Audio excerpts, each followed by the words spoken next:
आप सभी भाई बहनों को और परमेश्वर के लोगों को जय मसीह की। मैं पास्टर अनिल कुमार एक बार फिर से आपका अपने इस यूट्यूब चैनल पर स्वागत करता हूं। मेरे प्रियो, बताना चाहूंगा आज का जो मैसेज है वो मेरे उन भाई बहनों के लिए स्पेशल है जो लोग बहुत बातों को लेकर चिंता करते हैं अपनी लाइफ में कि हम क्या खाएंगे, कैसे हम कमा कर लाएंगे, हमारे घर में काम नहीं चल रहा, या हमारे घर में ये परेशानी है, वो परेशानी है, ये काम कैसे होगा, इस काम को मैं कैसे करूंगा। बहुत बातों को लेकर जो चिंताएं करते हैं, आज उन भाई बहनों के लिए विशेषकर मैसेज है ताकि वो भाई बहन समझ सकें कि उन्हें चिंता करने की कोई जरूरत नहीं है। मेरे प्रियो, आज का वचन जो परमेश्वर ने मुझे दिया कि मैं आप लोगों के साथ शेयर कर सकूं, मैं आप लोगों के सामने रखना चाहूंगा, इसलिए मेरा आपसे रिक्वेस्ट है, निवेदन है कि आप इस वचन को बड़े ध्यान से सुने ताकि परमेश्वर जो बातें आपसे करना चाहता है वो आप तक पहुंच सके। आपसे रिक्वेस्ट है, अगर आपने अभी तक हमारे चैनल को सब्सक्राइब नहीं किया है तो प्लीज आप हमारे चैनल को सब्सक्राइब कर लें ताकि हमारे हर वीडियो आप तक पहुंच सके। हमारे हर वीडियो के द्वारा, परमेश्वर के वचनों के द्वारा आप आशीषित हो सकें। हम बाइबल की तरफ चलेंगे। अपनी बाइबल्स को आप ओपन कर लें। हम निकालेंगे उत्पत्ति की किताब, उसका दूसरा अध्याय और उसका 18 वचन हम पढ़ेंगे। वचन में लिखा, फिर यहोवा परमेश्वर ने कहा, आदम का अकेला रहना अच्छा नहीं, मैं उसके लिए एक ऐसा सहायक बनाऊंगा जो उससे मेल खाए। हालेलुया। मेरे प्रियो, बताना चाहता हूं, जब परमेश्वर ने आदम को बनाया, परमेश्वर ने, बाइबल हमें बताती है कि परमेश्वर ने आदम को अपने स्वरूप, अपनी समानता में बनाया। जैसा परमेश्वर खुद दिखाई देते हैं वैसे ही उन्होंने आदम को क्रिएट किया, आदम को रचा। जब परमेश्वर ने आदम को बना दिया, उसके बाद परमेश्वर ने देखा कि आदम अकेला है। उन्होंने जानवरों की तरफ देखा कि हर किसी के जोड़े हैं। परमेश्वर ने जो भी जानवर बनाए वो दो दो कर बनाए, जोड़ा बनाया, लेकिन आदम को परमेश्वर ने बड़े प्यार के साथ रचा।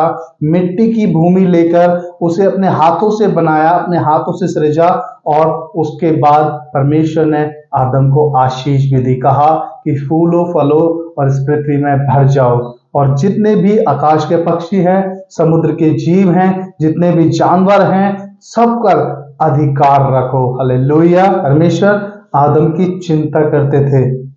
उन्होंने देखा कि सारे जानवर के पास जोड़े हैं, लेकिन आदम, जिसे मैंने बड़े प्यार से रचा है, जिसे मैं प्रेम करता हूं, वो कैसा है? अकेला है। आदम को अपनी चिंता नहीं थी कि मैं अकेला हूं, लेकिन परमेश्वर को उसकी चिंता थी कि मेरा बेटा आदम अकेला है। हालेलुया। जब उसने आदम की तरफ देखा तो उसने कहा कि मैं इसके लिए एक ऐसा साथी बनाऊंगा जो इससे मेल खाए। हालेलुया।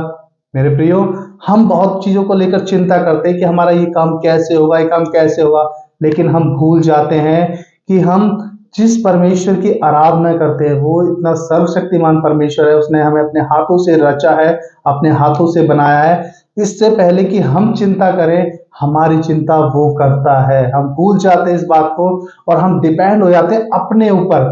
हम परमेश्वर को भूल जाते हैं, उसको महिमा देना भूल जाते हैं। थोड़ी सी टेंशन हमारी लाइफ में आती है तो सबसे पहले हम बंद कर देते हैं तो उसकी, परमेश्वर, उसकी वर्शिप करना, उससे प्रार्थना करना, उसकी महिमा करना। मेरे प्रियो, वही तो हमें हमारी हर सिचुएशन से, हर कंडीशन से बाहर निकालने वाला परमेश्वर है। वो हमसे पहले जानता है कि हमें किस चीज की जरूरत है। वो कहता है कि मैं तेरे मांगने से पहले जानता हूं कि तुझे किस चीज की आवश्यकता है। हालेलुया। आदम को जब उसने रचा तो वो जानता था कि मेरा बेटा अकेला है, अकेला रह के कैसे जी पाएगा, कैसे रहेगा। परमेश्वर को चिंता हुई। परमेश्वर ने, आगे वचन पढ़ेंगे, वचन में लिखा, इसका हम 21 और 22 पढ़ेंगे। वचन में लिखा, तब यहोवा परमेश्वर ने आदम को भारी नींद में डाल दिया, और जब वह सो गया तब उसने उसकी एक पसली निकालकर उसकी जगह मांस भर दिया। 22 में लिखा, और यहोवा परमेश्वर ने उस पसली को जो उसने आदम में से निकाली थी स्त्री बना दिया और उसको आदम के पास ले आया। हालेलुया। मेरे प्रियो, परमेश्वर ने आदम की चिंता की। उसने देखा कि आदम अकेला है तो उसने उसको भारी नींद में डालकर उसकी पसली से परमेश्वर ने स्त्री को बना दिया, हव्वा को बना दिया, और हव्वा को आदम के पास ले आया और कहा कि अब से ये तेरी पत्नी है। हालेलुया। क्योंकि आदम को एक जीवन साथी की जरूरत थी जिससे वो अपने सुख दुख को बांट सके, जिसके साथ वो रह सके, जिसके साथ वो अपने टाइम को स्पेंड कर सके। हालेलुया। तो परमेश्वर हमसे पहले जानते हैं कि हमें किस चीज की आवश्यकता है। परमेश्वर ने खुद देखा, आदम को चिंता नहीं हुई कि मैं अकेला हूं, लेकिन चिंता किसको थी? परमेश्वर को चिंता थी। आज जब आज आप चिंता में होते हैं तो आपसे पहले परमेश्वर को चिंता होती है। परमेश्वर को पता होता है कि मुझे अपने बेटे का इस काम को कैसे पूरा करना है, ये काम आपके लिए सूटेबल है या नहीं है, ये काम आपके भविष्य के लिए अच्छा है या नहीं है। इसके लिए परमेश्वर आपके जीवन में अपने काम को करना चाहते हैं, लेकिन उससे पहले हम खुद अपनी बुद्धि को लड़ाते हैं कि मैं इस काम को कैसे करूं, हाय ये काम कैसे होगा, मुझे अपने बच्चों की शादी करानी है कैसे होगी, मुझे पैसा कमाना कैसे होगा, मुझे ये करना है, मुझे वो करना है। दुनिया भर की बातों में हम फंस कर रह जाते हैं, और जहां हमें अपना टाइम बिताना चाहिए परमेश्वर के पास, वहीं हम उस टाइम को बिताना बंद कर देते हैं। हालेलुया। हमें जरूरत है परमेश्वर के चरणों में जाने के लिए, जरूरत है परमेश्वर के पास जाने के लिए, ताकि जो भी चिंताएं हमारी है, वो कहता है कि अपनी सारी चिंताओं को यहोवा पर डाल दे क्योंकि उसको तुम्हारा ध्यान है। हम भूल जाते हैं कि हमारी जो चिंताएं वो यहोवा लेना चाहता है। वो कहता है कि मुझ पर डाल दे।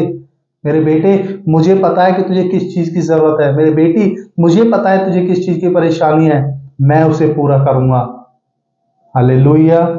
मेरे प्रियो, इन इन बातों को इतनी लाइटली ना लें, इतने हल्के में ना लें, क्योंकि परमेश्वर आपके जीवन से अपनी महिमा को देखना चाहता है।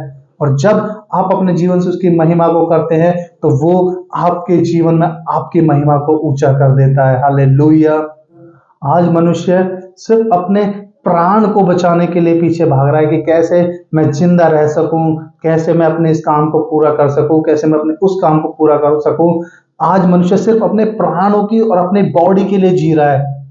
लेकिन मेरे प्रियो, अगर आप एक सच्चे मसीह हैं, अगर आप मसीह हैं, तो आप ध्यान रखें कि हमारी जो बॉडी है उसके अंदर हमारा शरीर है, प्राण है और आत्मा भी है।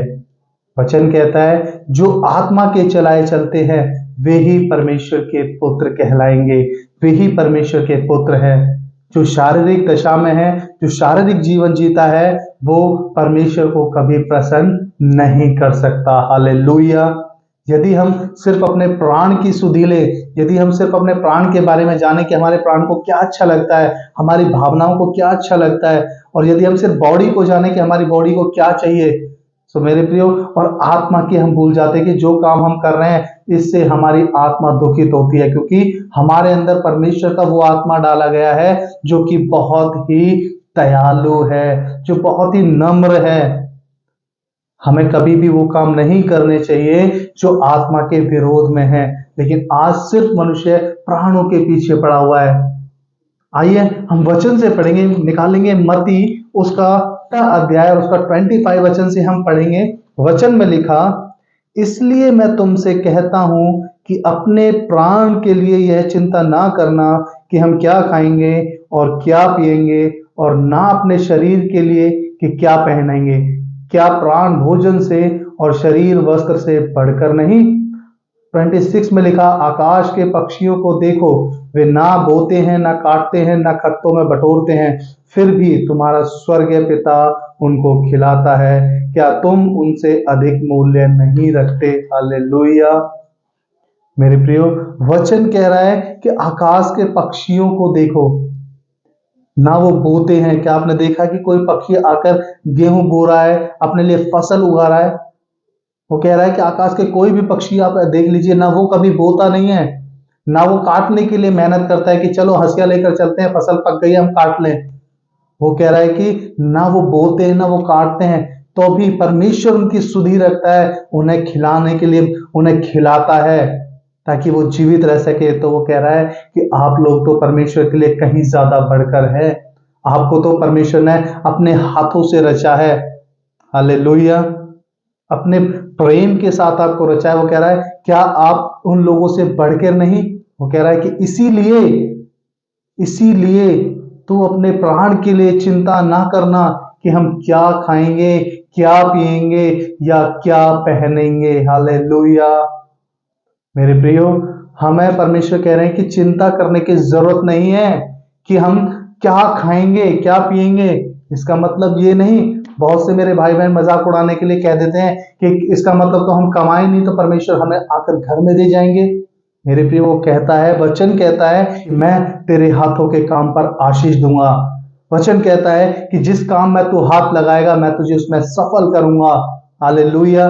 मेरे प्रियो, हमें मेहनत करनी जरूरी है। पौलुस भी कहता है कि मैं मेहनत करता हूं, मैं मजदूरी करता हूं, उसके बाद मैं अपनी मिनिस्ट्री को चलाता हूं ताकि कोई ये ना कह सके कि हमारे दिए हुए पैसों से ये मिनिस्ट्री करता है। हालेलुया। मेरे प्रियो, जरूरी है कमाना, कमाने के लिए मना नहीं है, लेकिन हम किस तरीके से कमा रहे हैं।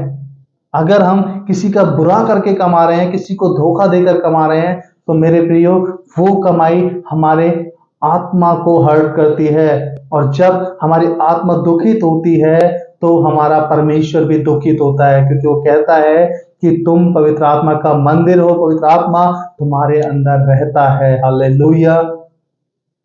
मेरे प्रियो, बताना चाहता हूं, कमाए, जरूर कमाए, नो प्रॉब्लम, नो डाउट। लेकिन अगर आपके जीवन में कोई परेशानी है, वो कहता है कि मैं तेरे हाथों के कामों पर आशीष दूंगा। आप इस वचन पर विश्वास करें, फेथफुलनेस के साथ चलें। आप ये समझें कि जो आपकी सिचुएशन है, जो आपकी परिस्थिति है, जो आपकी परेशानी है, जिस चीज को लेकर, जिस चिंता को लेकर आप परेशान हैं कि मेरा ये काम बन जाए, आप उस काम को परमेश्वर के चरणों में रख दें। प्रभु वो कहता है कि अपनी चिंताओं को मुझ पर डाल दे, क्योंकि मुझे तुम्हारा ध्यान है।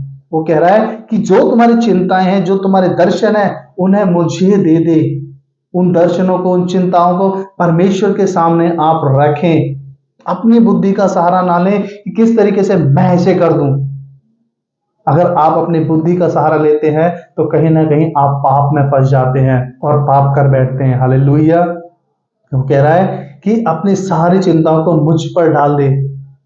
जब मैं आकाश के पक्षियों को खिला सकता हूं बिना मेहनत किए, तो तुम्हें तो मैंने अपने हाथों से बड़े प्रेम के साथ मैंने तुम्हें बनाया है। अपने मुख से तुम्हारे अंदर मैंने अपने जीवन का श्वास दिया है ताकि तुम जी उठो, ताकि मैं तुमसे बातें कर सकूं, ताकि मैं तुम्हारे साथ रह सकूं। हमारे साथ परमेश्वर रहना चाहता है। वो चाहता है कि वो हमारे साथ रहे, वो हमारे साथ टाइम बिताए। हालेलुया।